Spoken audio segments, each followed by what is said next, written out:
বুখারীতে একটা হাদিস আছে, সালাসাতুন ফিল গার, বনি ইসরাইলের 3 লোক সফরে বেরিয়েছে, মরুভূমির সফর, মাঝখানে তুফান, কই যাবে, কই বাঁচবে, দৌড়াদৌড়ি শুরু। দৌড়াতে দৌড়াতে এক পাহাড়ের গুহার ভেতরে আশ্রয় নিয়েছে। গুহা চিনেন তো? পাহাড়ের গুহা।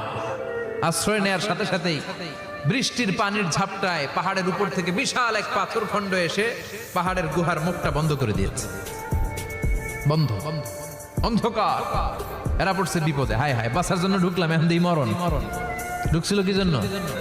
এখন মরণ।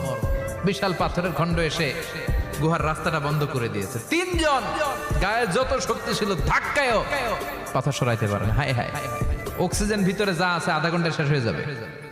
কি করে বাঁচবো? বাঁচার উপায় নাই। চিল্লা ফাল্লা শুরু হয়ে গেল, কান্নাকাটি শুরু। একজন বলে, তোমাদের জীবনে কার কি ন্যাক আমল আছে, যেই ন্যাক আমলটা আল্লাহর ভয়ে